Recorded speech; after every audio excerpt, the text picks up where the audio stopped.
this. Hey, how's it going? Get a little closer to the microphone. Hi, I'm Wendy Zukerman, and you're listening to Science Versus from Gimlet. Do. This is the show that pits facts against feeling tingly. Do. Is that right? Am I doing it right? Yes, absolutely. Yes. Soft On today's show, ASMR. If you don't know what it is, it's this massive trend where you watch videos of people whispering or making soft sounds. And you're supposed to get this lovely bodily reaction.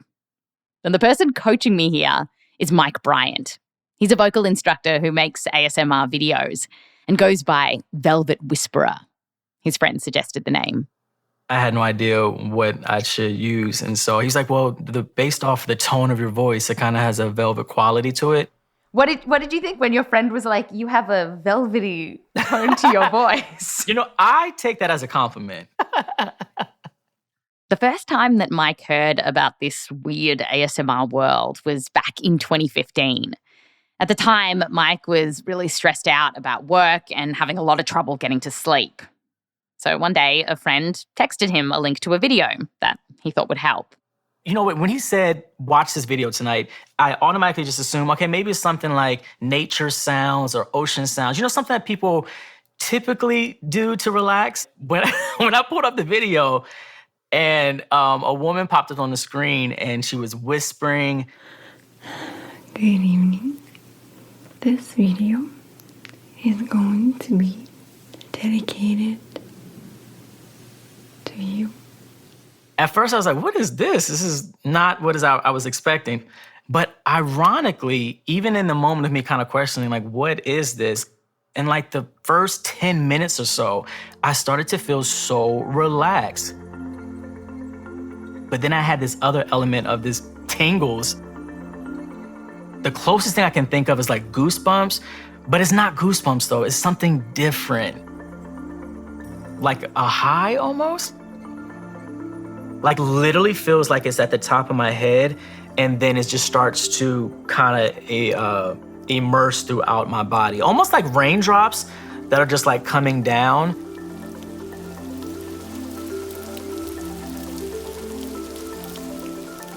It felt new, but it also kind of felt familiar. I feel really content right now. And if I was stressed before, not in this moment. But the video was like an hour long and I didn't make it all the way through. I fell asleep.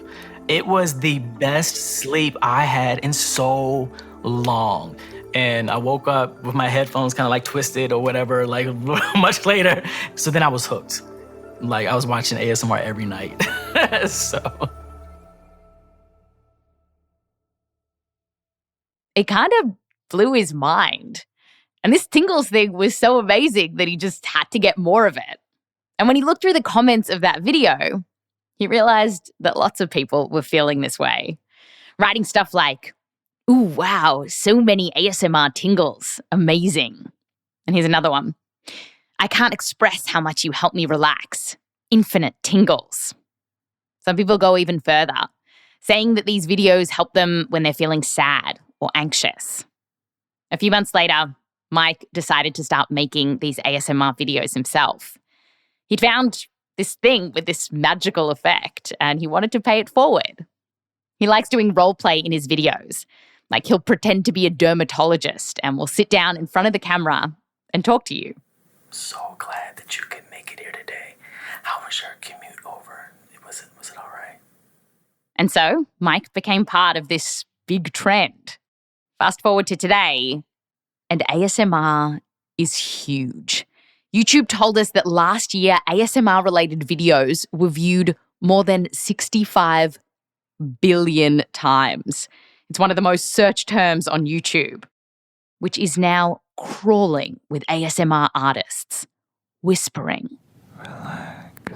Squishing slime, and tapping microphones with long fingernails. It's now so mainstream that companies are using it. Like here's an ad from KFC. Enjoy the gentle sound of deep frying chicken. Pretty relaxing, huh? Even the Texas Department of Health made a pandemic PSA using ASMR. Vaccinated or not, wear a mask, keep 6 feet apart, and avoid crowds. And behind all of this hype is a very puzzling scientific question. How can listening to a rando on YouTube whispering give someone like Mike all of these emotional and physical feelings, like goosebumps and tingling on his head? What exactly is happening? Like if I pull a piece of hair off, the piece of hair has been detached from my skin and I felt a prickle. That seems to be so logical to me. But just to be hearing an ASMR video and next thing I know, raindrop sensations and now I'm content and I don't know. Like, what is happening? And then on the flip side, there's people who can't stand this stuff. Having someone go, "This podcast is dedicated to you," is less gentle raindrops and more acid rain. So what's going on there? Today on the show, we have some of the very first studies into this weird phenomenon and some clues as to what is actually happening in your body and your brain as you get these tingles. And by the way, you should stick around even if you've never felt this. Because we're going to give you lots of opportunities to try.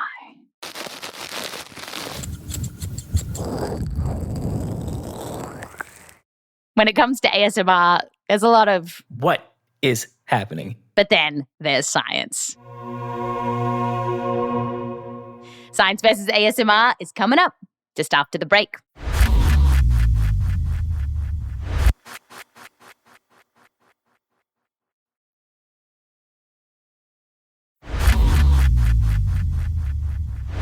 Welcome back.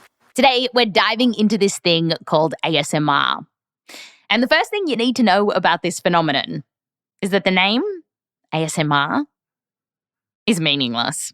So it stands for Autonomous Sensory Meridian Response. Autonomous Sensory Meridian Response. That's Giulia Poerio at the University of Essex in the UK, chatting to our producer Meryl Horn. And Giulia says that even though this term, Autonomous Sensory Meridian Response, sounds fancy, it was actually just made up by someone who was one of the first people to talk about this tingly feeling online. And I think her intention was to make it sound more scientific, because people were sort of calling it brain tingles or brain gasms and things like that. So she wanted to kind of legitimize it, I think, by, giving it a scientific sounding name. But it doesn't really have any basis in science. Because it doesn't make any sense. Because it doesn't make any sense. Like take meridian. In science, it means a lot of things. The prime meridian is a longitudinal line that connects the North and South poles. It's also a thing in Chinese medicine. But the person who picked that word just wanted a word that was less sexual than braingasm. And meridian also means prosperity and splendor. But just because the name, ASMR, is a bit silly, it doesn't mean that the feeling is. In fact, Giulia, who studies this phenomenon, has felt it ever since she was a kid. Somebody once described it, and I thought this was a really good description, as somebody opening like a can of Coke and like pouring it on your scalp. That kind of fizzy, tingling stuff. And when Giulia was growing up, there was no hype around ASMR. No YouTube at all, in fact. And she actually had no idea what she was feeling. But every now and then, out in the wild, she'd get those tingles. A really distinct memory for me was when I was about 17 or 18 or something like that. But I signed up for a credit card by accident in a bank because the person there was so relaxing. She was very soft-spoken. So I ended up just wanting to continue the conversation because I was so relaxed by her. So I basically signed up for this credit card, which I didn't need or want. It was like you were in a trance? Yeah, pretty much. Giulia didn't know that this happened to anyone else, and she didn't really talk about it either. That was until something happened. something that would make Giulia want to study this. So one day she was at a conference, and that feeling, it happened again. One of the speakers had this particular soft-spoken voice, and it gave Giulia the tingles. But this time, she mentioned it to a colleague who said, "Oh yeah, I just heard a story about this on the radio, about people watching videos of someone folding towels and then having these lovely reactions." And I think I had that kind of light bulb moment of, that is the thing. And so that night I went home, I travelled home, and I was searching for it. So I was just typing like tingling and stuff like that into Google and news articles. And then I found the term ASMR. And then what I did was I typed it into YouTube. And then I spent about 3 or 4 hours watching ASMR videos on YouTube. And I was like, this is the best thing ever. And then after that, I thought, oh gosh, well, if it's got a name, then presumably people are researching this. Giulia was thinking that someone had to be studying this. So she goes searching the literature and finds basically nothing. I thought that there would be research on it, and there wasn't. So that's why I kind of did something, because I felt like something needed to be done. So Giulia did something. She decided to set up one of the first experiments out there into ASMR. And she wanted to look at what was happening in the body of someone who was experiencing these tingles. So she brought a bunch of people into the lab, both those who experience ASMR, and from here on in, we're going to call them the tinglers, and those who don't experience it. So everybody was in a cubicle that had no windows, and it just had a computer screen, the physiology equipment, and things like that. And she showed them all some regular videos and some tingly videos. Like this one of a woman folding towels. Today I'm going to show you different techniques of how to fold washcloths, hand towels. Giulia put some sensors on them to measure things like their heart rate. And then it was game time, which meant leaving the person alone to watch the videos. It's mainly, if you want the boring details, waiting around. And it's very slow. So it took us a really long time to test all these people. Giulia ran over 100 people through this ASMR assembly line. And here's what she saw. First off, when the tinglers watched their videos, their heart rates went down. And that was compared to the non-tinglers. So we found an average decrease of 3.41 beats per minute. About 3 beats per minute. That's the same response that we see from stuff like listening to relaxing music. Giulia also put little sensors on people's fingertips, which measured something called skin conductance, which is a way that scientists can tell how excited you're getting. And it does this by measuring sweat. It's very subtle, so it can pick up kind of very small changes. So you don't need to be sort of dripping with sweat, right? In fact, that would probably be not very good because the sensors might fall off in that case. But it is an indicator that something physiologically, emotionally is going on. Now, Giulia thought that because ASMR is this uber relaxing sensation, that their skin measurements would show that people were getting less excited. But that's not what happened. People actually got a little bit sweatier, which is odd because, remember, she also found that their heart rates went down. And usually you don't think about those two things going together, like increased sweating and decreased heart rate. If you go for a run or you have to give a presentation at work, in those cases, generally they're both going up. Your heart rate ramps up and you sweat more. But in Giulia's study, with ASMR, that'll seem jumbled. What we think might be happening is that tingling sensation itself is a bit activating, but overall ASMR is very relaxing.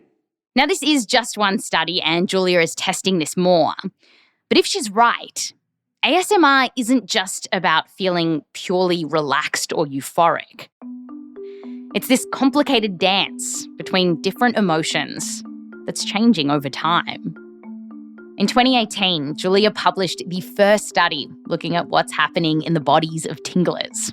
And in it, she wrote that for the first time, they'd found physiological evidence for the ASMR experience.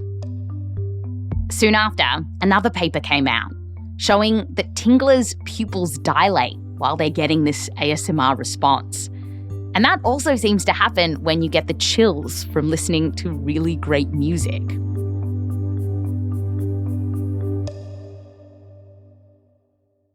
Okay, so as a recap, here's Giulia's study, as we interpreted it through ASMR. You know, with the heartbeat and the sweating and the tingles. Today I'm going to show you different techniques of how to fold washcloths, hand towels, and big bath towels too. I'm also going to show you the two ways of how to incorporate all three of them into and make them into scents.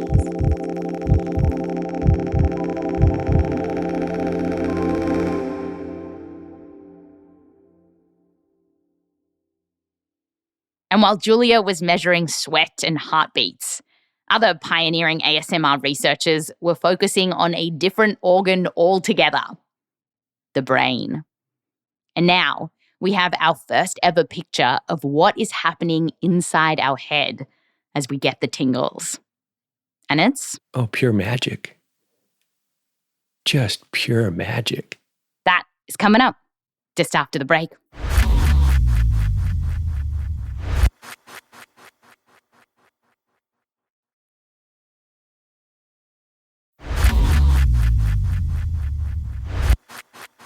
Welcome back. We just learned that when people experience ASMR, it looks like there's this anomalous mix of relaxation and excitement going through their body. But what is happening inside their brains? This is something that Bryson Lochte, who's now a psychiatry resident at UCLA, was jonesing to find out. Several years ago, back when he was still a student, he wanted to chuck some tinglers into an MRI machine while they were all tingly to see what the devil was going on in there. And at first, he was worried that people wouldn't be able to get the tingles while they were in an MRI. He chatted about it with Meryl. You're in this tube, kind of like a big plastic tube with a really powerful magnet surrounding you. It's like a really noisy machine. It's kind of like the sound of being in a big dumpster and someone's like hitting it with like a chain or something, you know? Like bang, bang, bang, bang, yeah, bang, it's bang. like, yeah, bang, bang, bang, bang, bang, bang. Yeah, it sounds like that.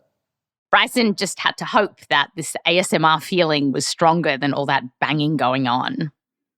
So he and his colleagues slid their first tingler into the tube. And there was a screen where a video played, a video that was actually quite similar to the one in Giulia's study. Literally, again, someone was folding a towel. Hi guys, I'm going to be folding some towels. What is it with these people and folding towels? They watched other videos too, where ASM artists stare straight into the camera. And sometimes it feels like they almost reach out to the listeners. And so the tinglers were listening to all these whispers through headphones. And meanwhile, they held a little device with some buttons on it. There was one to press if they just felt relaxed, and a different button to press if they felt the tingles. So the idea was that they would play the video, and then the person in the machine would let the researchers know with the click of a button, hey, I'm feeling relaxed, or, ooh, I'm getting the tingles. Bryson would watch on a monitor as all of this happened, and he could see that people were pushing the tingles button. Despite this weird setting, the tingles were coming through. It was a big relief, to be honest. It worked. Yeah. I was very excited by it. This is Craig Richard, a professor of physiology over at Shenandoah University. And he ultimately teamed up with Bryson and remembered seeing all these brain scans, capturing the elusive tingles. Seeing the data was just so exciting because it helped explain the potential mechanism behind ASMR. So yeah, I was super giddy. What did you think was going on in the brain, when people had tingles? Oh, pure magic. Just pure magic. But through these brain scans, He could see that what was happening wasn't just magic. Because even though this was a small study, just 10 tinglers, he could see that there were these very particular areas of the brain lighting up when people got that special sensation. And it helped explain what was going on here. Like the nucleus accumbens, which is a little nugget in the center of your brain.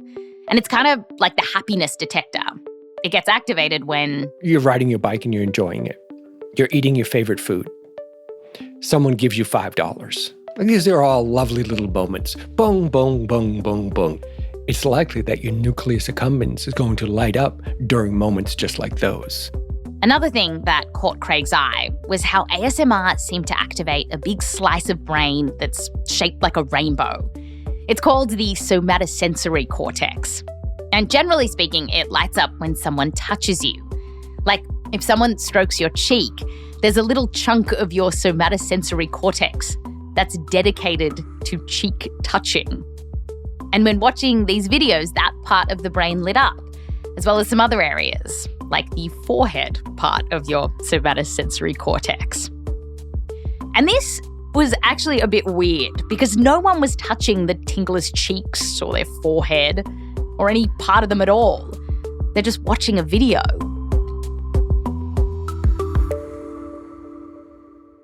But to Craig, it made sense.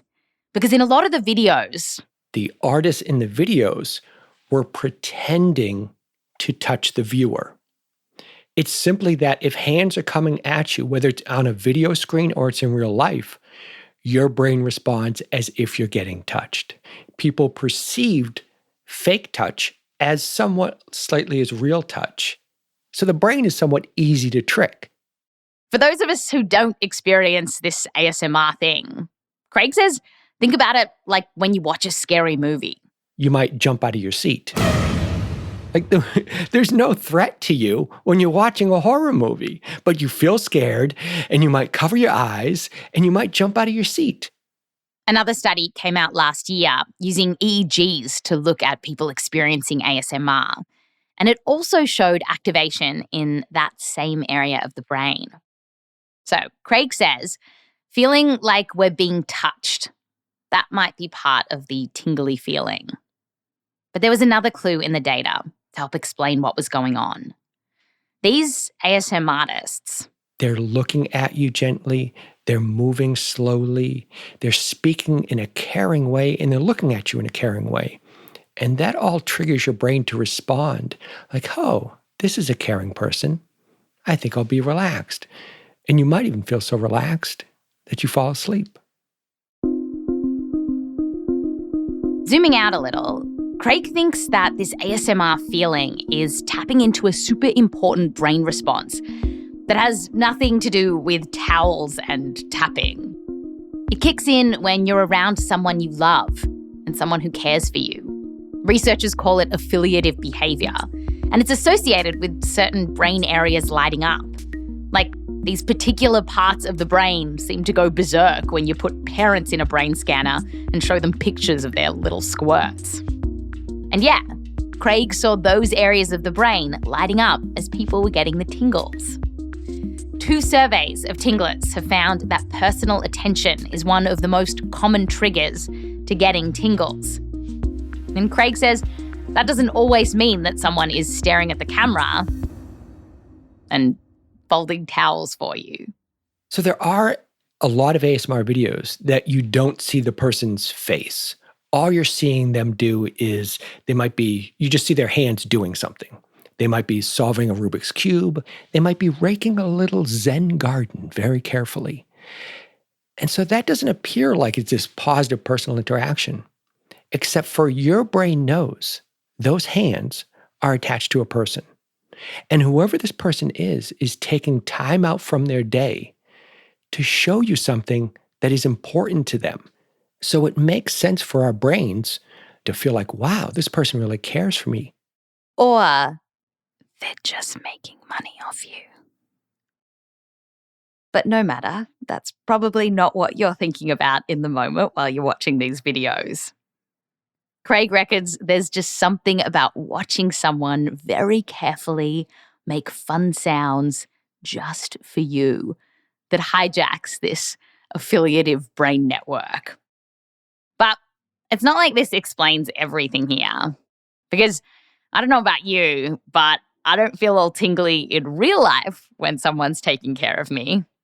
Like, it's nice, but these tingles? Still though, this story rang true for Mike, our velvet whisperer who you heard from at the start of the show.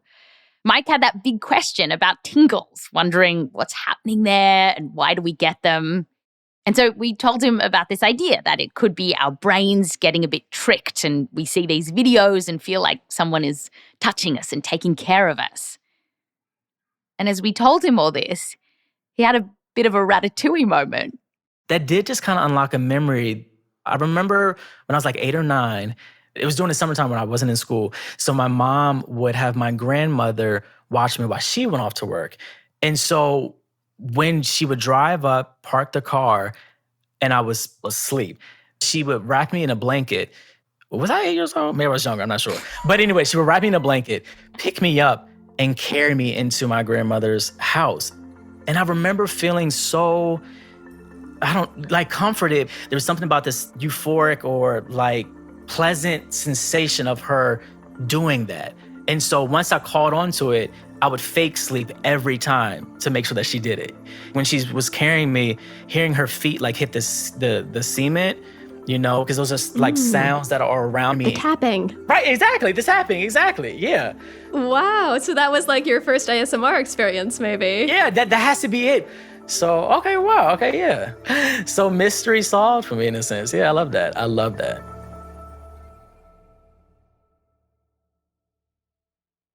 So here's where we're at. That tingly sensation, it is real. Scientists can see it in brain and body scans. But Scooby, there's one final mystery we need to solve. I asked Craig about it. Do you think that everyone can experience it? It does not appear. Well, I could be more confident than that. No. Right. There you go. Nailed that question. No, I don't think everyone can experience it because we do hear so frequently of people that will watch ASMR videos, they've tried a bunch, and they don't experience it. And they really want to.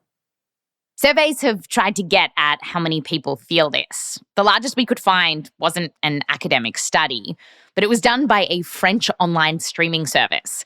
12,000 people responded from 6 countries.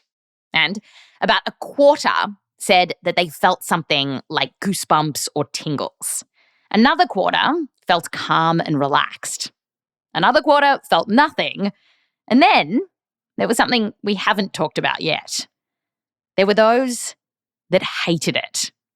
Yeah, when listening to ASMR triggers, about 1 in 5 felt annoyed or irritated. Sorry if that's you. Also, I'm amazed you're still listening to this podcast. It's so curious. Why do the same, or for the most part, many similar stimuli? And some people are like, oh, coo me to sleep with your sweet mouth sounds. And other people want to rip your face off if you make those sweet mouth sounds. There's been a few studies that have tried to get at this question. Some look at personality differences between tinglers and non-tinglers. And they have found some differences. Like tinglers might be more open to experiences or more artistic on average. They also might be less likely to be conscientious, that is, not so concerned with deadlines or attention to detail. So Hermione is less likely to be a tingler than Ron. But even the nerds who do these studies say it's early days and not to read too much into this. Funnily enough, the best explanation that we could find suggests that tinglers are just more generally sensitive to their environment. They're more sensitive to bright lights or loud noises. So it's sort of a double-edged sword. In fact, research finds that tinglers are also more likely to experience the flip side of ASMR, called misophonia, hating sound. Perhaps they'll love hearing certain kinds of noises, like the gentle folding of a towel, but they'll hate other noises, And Craig, who is a tingler, says that if you hit him with the wrong ASMR video, it'll drive him up the wall. It seems like there's a fine line between cringing and tingling. And we were curious where that line was. So we decided to try something that we know some of you hate. Meryl brought out some crackers. All right, I'm gonna start.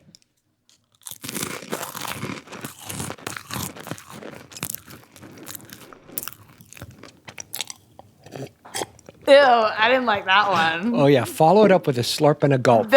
Exactly. Was like, and I agree with Wendy. The worst moment there for me, it was the big lip smack at the end. That is where you turned me. You turned me right there. So there's ASMR style eating, which is what you started doing. Yeah, right. I felt that, like, I didn't feel the tingles, but I was like, oh, that's actually quite nice. Like, crunch, crunch, crunch. Huh. Yeah. But once you start smacking and chewing loudly, that turns into mukbang style. So mukbang are those videos where people have piles of food and they just sit there and they eat the food from the video, and they tend to chew with their mouth open, making loud smacking noises. There are people who love that and may experience ASMR to those exaggerated mouth sounds. It's just like food. Like, I may not like this apple pie, but oh, I like this apple pie made by someone else. So, scientists are just starting to unfold what's happening with this tingly feeling. And it looks like if you're watching these videos, it might get you excited by tingling the part of your brain that makes you feel like you're being cared for. Or it might make you want to throw your laptop out the window. And we're not exactly sure why that is. In fact, there's lots of questions that we still have about ASMR. Like, researchers are wondering if it could help some people who have anxiety or depression. We don't have much science there. Also, lots of tinglers say that they start to get desensitized to this after a while. It gets harder and harder to feel the magic. Why is that? We don't know. But if you are just starting out on your ASMR adventure, how do you find out if you're a tingler or not? Go to YouTube, put in ASMR, and treat it like a buffet. And this was me and Meryl. Before we started making this episode, we actually didn't know if we could experience ASMR. So we decided to hit the buffet. I gave it a go, starting with the old classic. The first thing is relaxing towel folding tutorial. Hello. Welcome to another towel. Okay, no, this is too ridiculous. No. Okay, towel. I can't. Okay, next one. What I'll be doing in this video is a hand motion video. Oh, God, no, I really don't like this one. Ugh. Hello, my beautiful humans. Oh, no. No.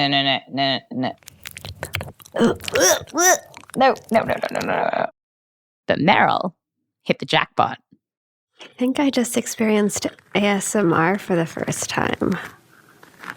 I'm looking at this video, and there's this woman who has, I think it's just cardboard. It's like she has long fingernails, and she's tapping it on this little circle of cardboard. And it's like, I just got weirdly happy. Like, I'm smiling. I do feel some tingles. I feel really good. Okay, I found one with someone tapping their nails on a phone or something and like sweeping their hands like, and I'm really sleepy now. Okay, I'm actually gonna go to sleep. Good night, everyone listening. I'll back to you later.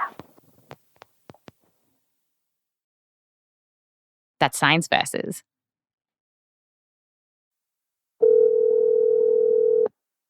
Hello. Hey, Meryl Horn, producer at Science Versus. Hi, Wendy. How many citations in this week's episode? There's 73 citations. 73. Yep. And if people want to find these citations, where should they go? They can go to our show notes and then follow the links to the transcript. And then you can also head to our Instagram where you can see Wendy's debut as an ASMR artist and an amazing little sand sculpture that our producer Michelle Dang made. Yeah. It's fun and embarrassing. The sand sculpture is fun. The ASMR is embarrassing. Yes, and if you have any questions for me, you can shoot me a tweet at Wendy Zook, ZUK. Yeah.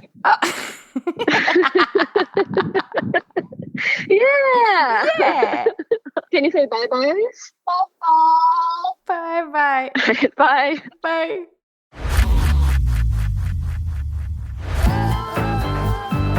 This episode was produced by Meryl Horn, with help from Courtney Gilbert, me, Wendy Zukerman, Rose Rimler, Michelle Dang, and Ekedi Fausther-Keeys. We're edited by Blythe Terrell, fact-checking by Diane Kelly, mix and sound design by Bumi Hidaka, music written by So Wylie, Bumi Hidaka, Bobby Lord, and Peter Leonard.